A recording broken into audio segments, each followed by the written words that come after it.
we're going to be looking at some of the defining aspects of Libre fighting. Specifically, we'll be looking at combative attributes, putting combinations together, the pendulum, wall work, and our approach to sparring. Though we will show a bit of forward grip work, the majority of what you'll see here today will be in side grip. That's point down, edge in.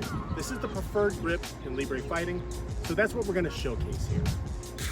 Traps, timing, range, accuracy, power, and speed. These are the 5 attributes you need to develop to become effective with the blade, as with any striking art.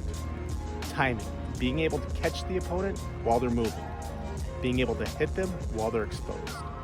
Range, mastering all aspects of range. Controlling range, knowing when you're in and out of range, knowing what strikes to throw at what range. Accuracy, being able to hit targets under duress in real time. Power, it doesn't take power to sink a blade, but throwing your shots with power can collapse the opponent's defensive structure if they block. It lets them know they've been hit, and it can offset their balance. Speed. Boxing commentator Jim Lampley once said, if you're going to bet on one commodity, bet on speed. The fastest fighter will always have the advantage. Targeting according to range. The further out we are, the more apt we're going to be to attack on the high line in here, for several reasons. First, ideally, in a point down grip, I like to keep the fight up high initially, because this puts him on the defensive. If you're stabbing low, he might not realize he's being stuck, but if you're hitting him in the face, in the throat here, he's gonna realize a knife is in play. So initially, hitting these high line shots, it's gonna put him on the defensive. This also keeps my arms elevated. So if he is countering, my vitals in the upper part of my body are somewhat protected because my arms are up here. I'm hiding my neck behind my shoulder here. Also on the outside, it's risky to attack body targets because this brings my arms down low, leaves me exposed up high. So from the outside, we're going to attack on this high line. As we get closer, we're closing the gap, moving in. As I get closer to him, this is where I'll transition to body targets. Here. Striking. So I'd start high, then go to the body in here. If the altercation was starting in close here, it could be awkward to hit these shots up high.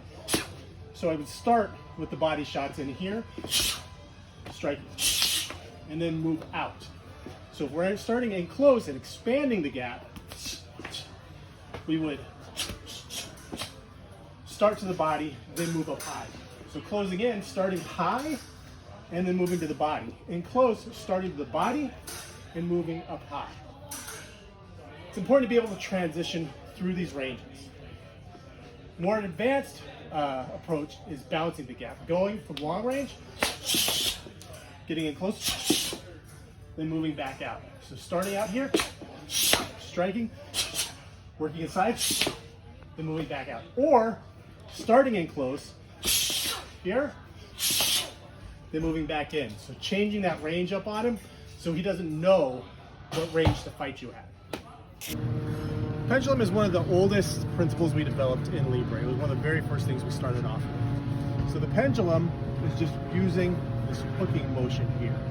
It's one motion that has several applications. We can use this as an attack, but if his arm comes up, the same motion we can use to clear the obstruction, biting into the arm, filleting down, moving in, clearing the arm out of the way so I can press my attack here. If he's reaching out to grab me, here, I can use this to hook, clear him, make sure that he can't get a hold of me, and counter off of that. Or if he does get a hold of me here, I can use this motion to fillet his arm off, to free myself, and then press the attack from here. So we're going to work some different combinations using the pendulum. So the first one we're going to use is the clearing principle. He's going to move in here, I'm going to attack here, he's going to block. So when he blocks, I'm using the pendulum. We're going to have him counter with a high line shot here. So I'm clearing and I'm going to have to block his counter here. So 1, 2. Here, throw plug, palm, lung puncture. So 1, 2, here. 1, 2, throat, but palm, lung puncture.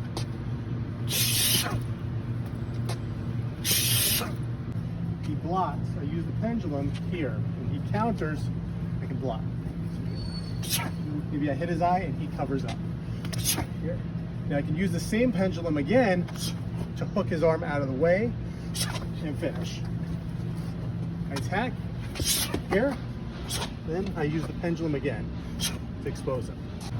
Now again, attacking here, he blocks, the counter comes here. 1, 2. So scooping, filleting his arm, blocking here. Now this time, horizontal flick across his eye. Here, cross, brace against the face, rip the throat open. So we're gonna go 1, 2, rip, stab. Twinkling in here, especially if he keeps moving in close and I don't have a good shot with my knife or a clear shot here, using the elbow in here. He moves in, use the elbow, and then rip back. So it's 1, elbow, rip.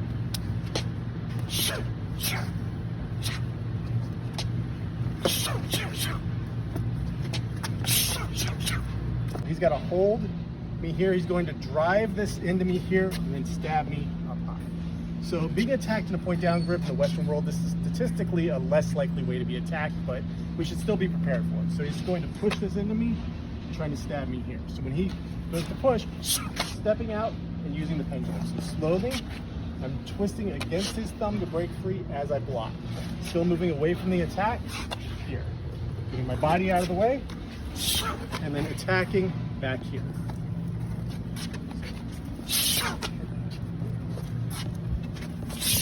Here, finish. Here, we're gonna drive him back, and he's gonna give us a cover from here. Then we're gonna press our attack. So, slowly, 1, 2, 3, shove him back into the wall. 1, 2, 3. So we got the cover here. I want to get to the throat. So now we're going to use the pendulum. Point down, edge in, hook the arm, pull the arm down, bite in, fillet down the arm, and push. Pushing on the head here, push against his right shoulder. That prevents him from turning and re-engaging us with the blade. Here, shove, hook, rip. Here, move him against the wall. Now, one is if his chin is just tucked but his hand isn't up, I don't need to do a pendulum here and scoop this hand out of the way. Just use your fist, turn his jaw here with a punch. So this is a vertical punch. It's halfway between a vertical punch and an uppercut, because otherwise my knife is going to run into his chest here. Right here, see how that turns his jaw and exposes the throat? Hook the blade in, rip back. Okay. So I'm going to go 1, 2, 3, 4. Punch to turn the jaw, turn, rip back here. Knee. 2, 3, 4, shove, knee to the groin, double him over. 1, 2, swing the sled, boom. Slam him, boom. I can get the headbutt in here, boom, and then drive him in here. He blocks, bringing that down. So multiple opponents, my back's against the wall. Horrible situation to be in. First thing I got to do is stack my opponents, get them lined up. My best line to getting there, assuming he's right-handed, is moving to my right over here. I can move this way, but if he's right-handed, that means I got to get past his knife to do it. So all things being equal, best to move this way. So as we're in here, horizontal flick, throat plunge, moving in here. Or just starting with the throat rip here. Moving up the face, coming back down to the wall. Etching the face, hitting the throat and moving here. The point is, I need to hit him, stun him long enough that I can get over here before he has a chance to engage me. I'm in here. Now, he's got 2 lines of attack to get to me. He can either put himself between the wall and him, in which case I would move here and hopefully smash them together and work against both of them here. Or in here, he could try and come around this other way here, which would be the better move for him because now he doesn't have to worry about getting trapped against the wall. In which case, if he does start to move this way, I would shove the first opponent into him using the first opponent as a shield and then finish. 1, 2, 3 here, knee.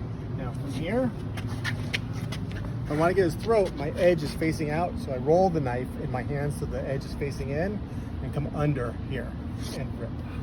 So I would be going 1, 2, 3, 4, knee, invert, rip. Now I don't need to switch back. I can keep the blade facing me, move up here into the heart, lung, kidney, and rip across here. You can also, 1, 2, go and give me a cover. Here, invert this, come across here to the femoral, then up to the heart, back here, perineum. More old school way of doing this is if I hit the face here, rather than coming across here, you can get your head offline here, and pull the back of the head straight down, and I'm rolling my hand on the back of his head and bringing this up to slash. So the other shots you can get in here, I prefer coming across here, throat, hitting the eyes. So 1, 2, up underneath, over the top. You can even come around here, the femoral back here, perineum. Okay. One more time, setting it up. 1, 2, 3, 4, knee, invert the blade. So as I'm throwing this knee, that's where I invert the blade and rip. Finishing. My 3-tiered approach for developing realistic fighting skills with a knife. The first is blender sparring. This is sparring in a confined space. This forces the student to be aggressive because if they're not being aggressive, they're going to be overwhelmed. It also forces them to deal with a high level of aggression, and this simulates the chaos that will ensue in a real world fight. But you don't have the opportunity to develop your skills in this. It's chaos that you're trying to control. So we'll also spar on the open floor. This is a bit more measured. It lets you refine your skills, to polish them, to see things you can't see when you're doing blender sparring. So that's the second aspect. The final aspect is scenario work. I'll look at a real world attack that was caught on video and recreate that for my class. How did it take place? What were the pre-attack cues? What weapons were used? What range did it ensue at? What was the environment? Was it in close or out in open? How did the initial attack occur? And then we'll build off of that. The flaw in that drill is that there's an expectation the student is going to overcome the attacker. So you need all three to develop a well-rounded fighter.